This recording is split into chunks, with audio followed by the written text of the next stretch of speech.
Praise lord. ప్రభువు నామమున మీ అందరికీ వందనాలు. వచ్చే నెల 28వ తారీఖున హుబ్లీ పట్టణంలో రివైవల్ మీటింగ్, ఉమెన్స్ మీటింగ్ జరగబోతున్నది. సో అందరూ ఆహ్వానితులే.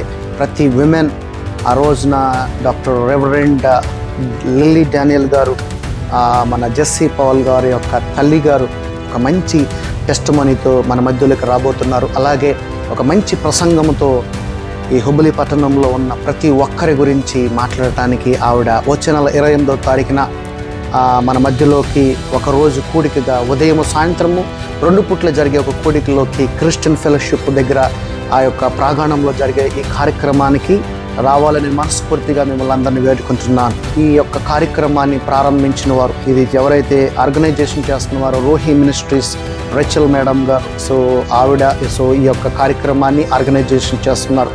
సో మీరందరూ కూడా మీ యొక్క వ్యక్తిగత ప్రార్థనలో ఈ మీటింగ్ సక్సెస్ఫుల్గా, వండర్ఫుల్గా జరగాలని, ఆ రోజున వాతావరణము అలాగే అన్ని విషయంలో కూడా అన్నీ కూడా సమకూర్చే విధంగా ఆ రోజున ఒక రివైవల్, ఒక ఫైర్ అనేది ఆ యొక్క రోజున జరగాలని నేను మనస్ఫూర్తిగా కోరుకుంటున్నాను. మీ వ్యక్తిగత ప్రార్థనలో జ్ఞాపకం చేసుకోండి. బలహీనంగా ఉన్న ప్రతి ఆడవారు, ఎవరికైతే ఆడవారిలో బలహీనంగా దేవుడు అనేది ఇంకా అర్థం చేసుకోకుండా వారి జీవితంలో ఏదో ఒక నిరుత్సాహంగా, ఏదో ఒక వేదన, వారి జీవితంలో ఒక ఇబ్బంది, అలాంటి వారు కనుక ఉంటే ఆ రోజున ఆవిడ టెస్టిమనీని బట్టి మీ జీవితంలో ఒక వెలుగుని కనుక దేవుడు తీసుకుని వస్తాడు.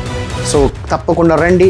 ఆ రోజున మరి అందరూ ఆహ్వానితులే అన్నారు. సో వీలైతే అందరూ రావడానికి ప్రయత్నం చేయండి. హుబ్లీ పట్టణంలో ఒక రివైవల్ అనేది వచ్చేలాగున, ప్రతి ఒక్కరిలో కూడా ఒక ఫైర్ అనేది వచ్చేలాగున, ఎందుకంటే ఈ రోజున జరిగే ప్రతి మీటింగ్ కూడా ఒక అద్భుతంగా ఒక ఫైర్ అని, ఒక క్రైస్ట్ అనే ఫైర్ అనేది ఉండేలాగున, జరుగులాగున మనం అందరం కూడా ఒకరి మీటింగు, వారి మీటింగ్, అందరం కూడా ఏకతాటి మీద ఈ మీటింగ్ని జయప్రదం చేయాలని మనస్ఫూర్తిగా జీసస్ క్రైస్ట్ లవ్స్ మినిస్ట్రీ తరపు నుంచి నేను మిమ్మల్ని బతిమాలుకుంటున్నాను, వేడుకుంటున్నాను. God bless you. ఏప్రిల్ 28వ తారీఖున జరగబోయే ఈ రివైవల్ ఉమెన్ మీటింగ్లో మీరందరూ జయప్రదంగా మీరందరూ సమకూడాలని, దేవుని యొక్క కృప, దేవుని యొక్క బలము మీ మీద ఉండాలని కోరుకుంటున్నాను. God bless you. Praise Lord. Amen.